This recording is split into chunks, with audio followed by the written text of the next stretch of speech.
When Drew insists that Chase arrest Danny in the Quartermain foyer, Jason jumps in to protect his son. Drew then asks that Jason be arrested for obstructing justice.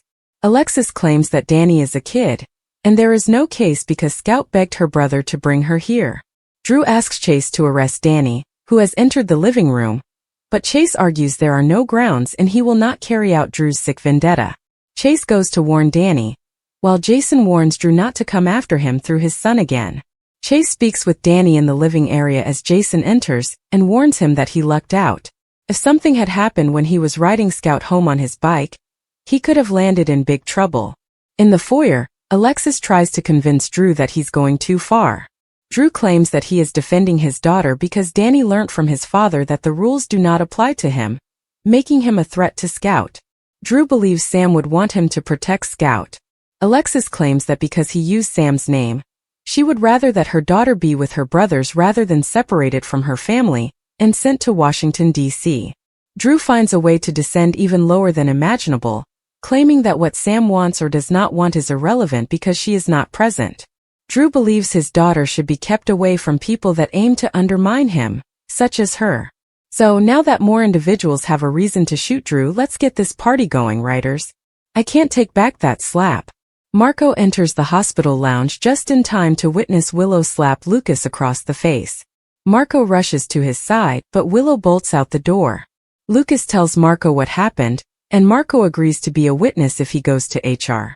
Lucas does not want to add more on Willow and should have stayed out of the situation. Marco suddenly has an errand to run and says he'll text Lucas later. Willow heads for the stairway and Liz follows, sensing something is awry. Willow laments to Liz about losing control and slapping Lucas, which could cost her children. Liz informs her that this is assault and grounds for suspension or possibly firing. Willow believes she should apologize to Lucas, but Liz tells her she must go home, which is in order. She'll try her best to make things go well. Liz approaches Lucas, tells him she sent Willow home, and asks if he wants to make a report. Lucas disagrees but believes that unless Willow changes her life, she should not be near her children. Maxie, you are in danger, girl. Maxie takes James to the pool to meet Cody for a swim date, and to get him out of her hair because she has work to do. Sidwell approaches her, having heard that the ladies at Deception are keeping quiet about the Sunny snafu. He believes it is wise, but Maxie opposes the decision. Nearby, Rocco informs Gio that he and his mother are adopting Outback, so he may visit her whenever he likes. Brooklyn appears and Gio, with his huge chip on his shoulder, quickly questions what she's doing here. She says that she's merely come to see Maxie, wishes him a good day, and walks away. Brooklyn draws Maxie away from Sidwell to discuss business. Maxie still believes they made the wrong decision by not going to the cops. Maxie tells Brooklyn that she is a Quartermain, thus Deception's failure will not affect her finances, but it will wreck her life. Meanwhile, James and Cody run into Sidwell as their football headed his way. James recognizes Sidwell as the man who works alongside his mother. Sidwell claims to know his grandfather Mac, the chief of detectives.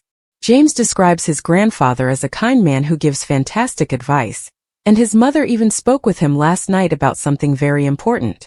Maxie, it's evident that Sidwell is going to disappear. Later, Marco arrives to greet his father, while Cody and James return to the pool. Sidwell tells his son James is pleasant and full of useful information. Marco informs his father that he needs to play his hand against Sonny regarding the bribe judge right away, before it's too late. Back to Rocco, who tells Gio that things have been difficult between him and his mother, and he believes that adopting Outback is his mother's attempt to make things better. He wonders how things are going between Gio and his mother. Gio informs Rocco that his difficulties with Brooklyn are more than simply the adoption. She has done things to damage people. If Rocco is speaking about the Brit issue, he expresses gratitude to Brooklyn for assisting him in discovering the truth. Albrecht asks who for a reference. In the restaurant, Carly warns Albrecht that telling Rocco that Lulu kicked her out will only hurt him. Albrecht claims that withholding her from Rocco will just make him loathe his mother. Nearby, Anna confronts Brennan and inquires whether he has heard from Joss. He tells her it's none of her business, but he'll let her know if something's wrong. Albrecht summons Anna and requests that she persuade Carly that she poses no threat to Rocco. Anna urges that she make peace with Rocco's parents, as making things tough for the boy is not what Britt would want. Not sure about that, Anna. Albrecht explains that, in the spirit of cooperation, she will accept Carly's offer and take the Cosmo room, but she will require the penthouse. Carly goes away, and Albrecht questions Anna about her emotional encounter with Brennan. Guess who is back in Port Charles? Colette Moreau, who has returned from Peru, meets with Jack and instructs him to remove the unqualified Joss from the expedition immediately.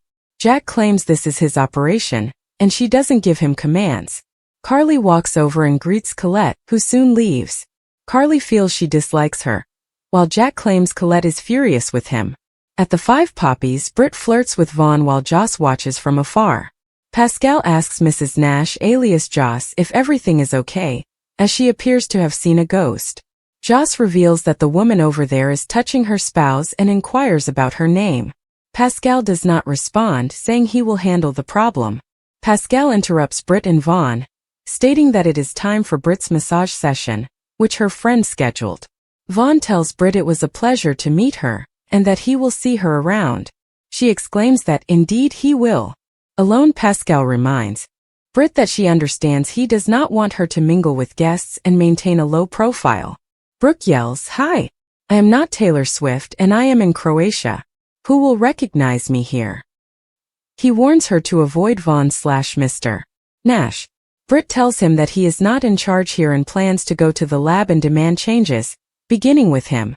Back in the honeymoon suite, Josh chastises Vaughn for hitting on that woman, telling him that they're meant to be in love. Vaughn claims that the woman is a local, and he was attempting to get to know her for information. Joss claims she knows her, and she's meant to be dead. Joss tells him who Britt is and that if she sees her, their cover will be revealed and the mission jeopardized. In the show's final moments, Gio informs Rocco that he does not see him working things out with Brooklyn. Maxie informs Brooklyn that she has 3 children to tend for, and cannot afford to lose Deception or go to jail over Sunny. Marco informs his father that Willow is rapidly unraveling, and that if Michael obtains permanent custody of those children, his father will lose influence over Sunny. Liz tells Lucas at the hospital that she feels Willow will be back to normal soon without Drew. Lucas says that if Michael did not have custody of the children, he would have filed an HR complaint. At the Quartermain residence, Jason informs his son that Drew wishes to harm him, and is willing to use his son to accomplish this, so be cautious. Alexis suggests to Drew that they cool down before doing something they would later regret. He says it's too late and Scout will never longer communicate with her, Danny, or any other members of her family. He storms out. At Metro Court, Anna informs Albrecht that she and Brennan have a convoluted history.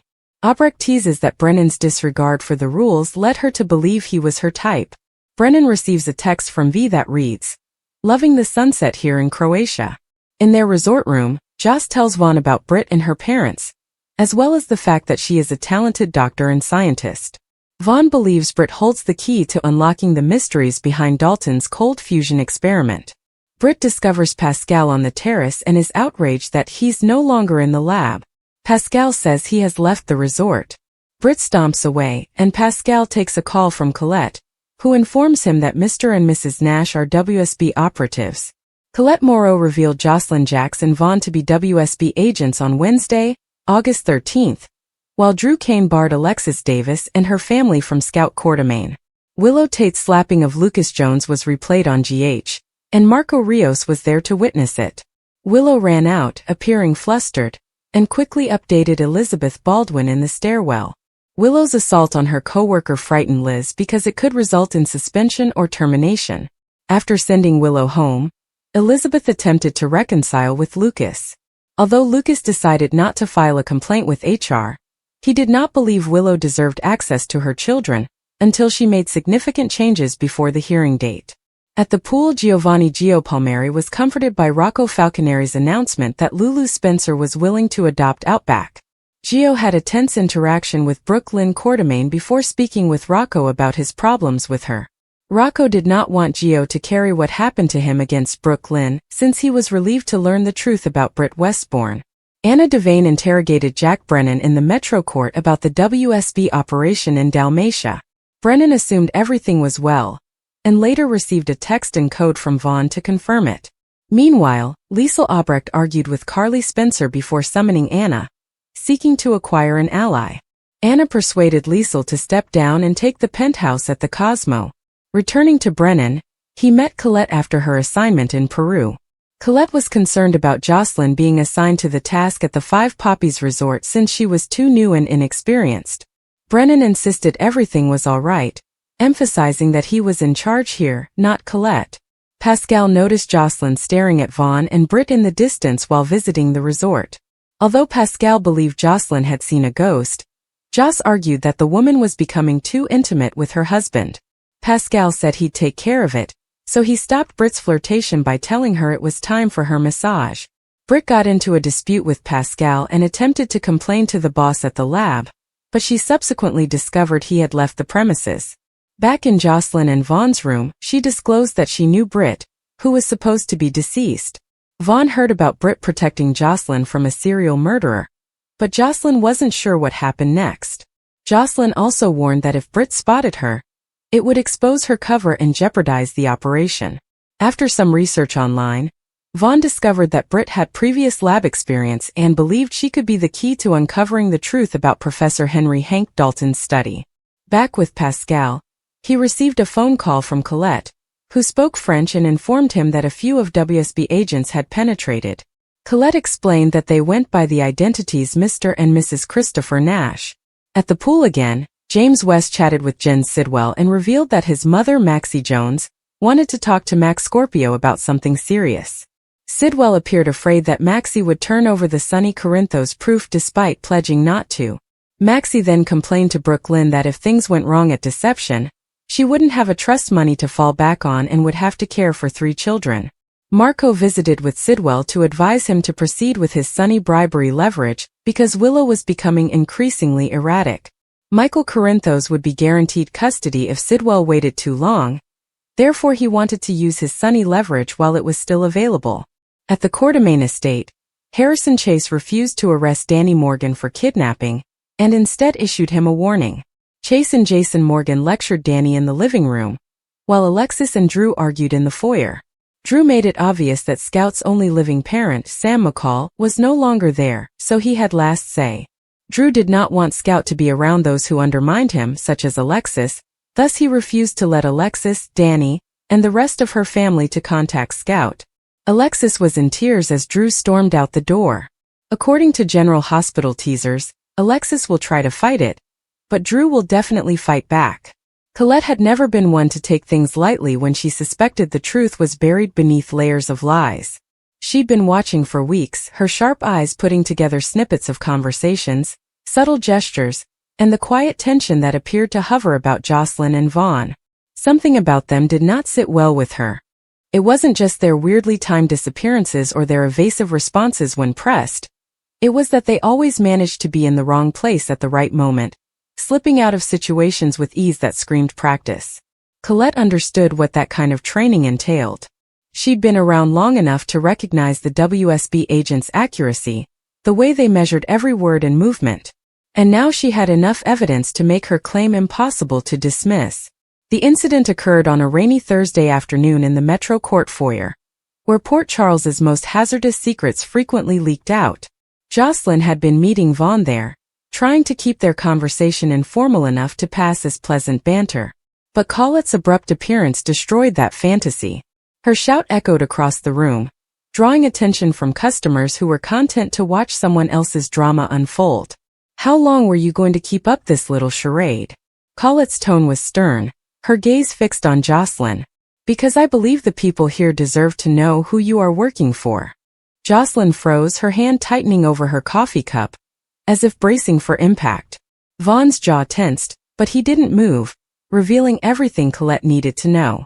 She had them cornered. "You think I can't recognize a WSB plant when I see one?" Colette pressed on.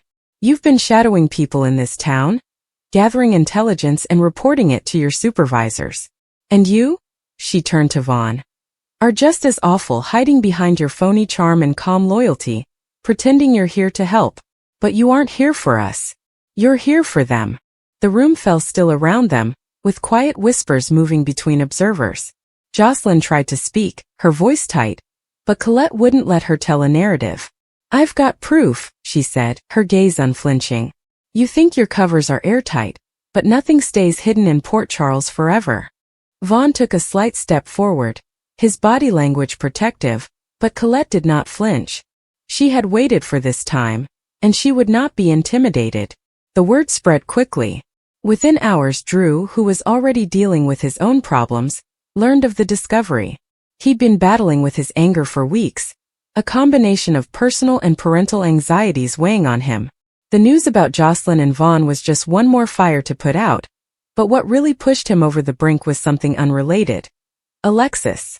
Their conflicts had been intensifying, primarily over Scout, and Drew's patience had finally run out. Alexis had always been a complex character in Drew's life, able to combine logic and chaos with disturbing accuracy. Drew didn't trust Scout's judgment anymore. He believed she was putting Scout in circumstances that were not in her best interests.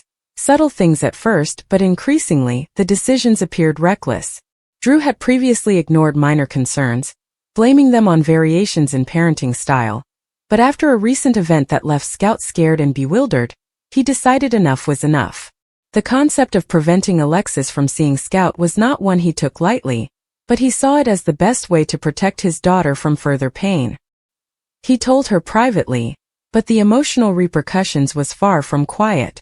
Alexis looked changed from shock to incredulity, and then to a keen edge of wrath that stabbed deep. "You can't just erase me from her life," she insisted, her voice rising despite the closed door between them and the rest of the world. Drew stood steady, his tone colder than she had ever heard. "I can and I will if it means keeping her safe."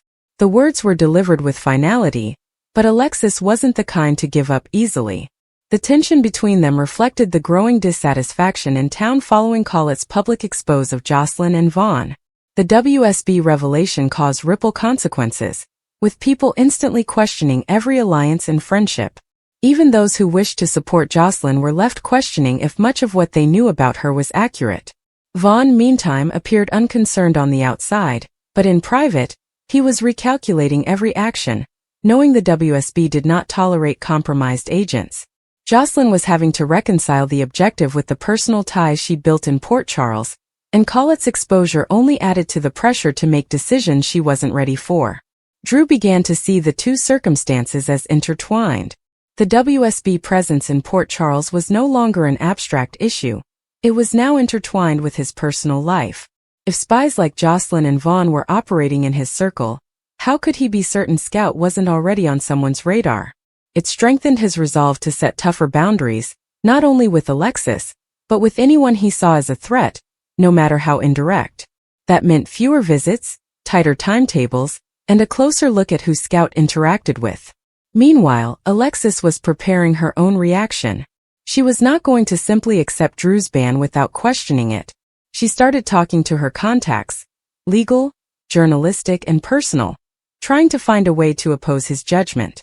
She knew Drew's protective instincts were genuine, but she also knew that fear sometimes caused people to overreact, and in her opinion, Drew was doing just that. The prospect of being separated from Scout was painful, and she was willing to roll over every stone to avoid it. In the midst of all this, Colette's revelation reverberated across Port Charles. She wasn't immune to the criticism. Some accused her of going too far and causing undue panic, but she refused to apologize. She believed that revealing the truth, no matter how dirty, was worth the discomfort. In calmer moments, she wondered if she'd started something bigger than she expected. WSB agents were not discovered without repercussions, and she had no illusions that Jocelyn and Vaughn's bosses would take this lightly. Jocelyn, for her part, was juggling her allegiances. Vaughn pushed her to focus on the task and dismiss Colette's charge. But Jocelyn couldn't ignore the fact that the people she cared about now saw her differently. The trust she had created was fragile, and with one public outburst it was shattered. Vaughn appeared ready to brush off the town's suspicion, but Jocelyn was more firmly embedded. Her connections, her familial ties, they were all now under scrutiny. Drew's decision concerning Alexis began to intertwine with the WSB issue in unexpected ways that neither of them anticipated. Rumors circulated that Alexis may attempt to link Drew's overprotectiveness to a larger conspiracy, implying that his distrust was related to knowledge of WSB activity. It didn't matter if it was true or not. The suggestion was enough to keep the gossip mill going. Drew found himself fending off not only Alexis' disobedience, but also subtle hints that he was hiding something more. Port Charles was a town where secrets were rarely kept hidden, and the combination of Collett's revelation, Drew's familial decisions, and Alexis's resistance produced a heated atmosphere of uncertainty. Every discussion was fraught, and every glance held concealed significance. Even individuals who were not directly involved found themselves picking sides, and the distinction between personal allegiance and wider ambitions became blurred. By the end of the week, no one could claim not to have felt the shift. Colette was still unapologetic, Drew was still adamant, Alexis was still preparing her next move, and Jocelyn and Vaughn were still straddling the line between mission and personal consequences. The question was not if the crisis would grow, but how quickly and how far the damage would spread once the next secret was revealed. The rain that had begun on the day of Collett's confrontation gave way to heavy, humid air that appeared to hang over Port Charles like a warning. There was a sense that the true storm had not yet begun, and that when it did, everyone would be caught in it, whether they were prepared or not.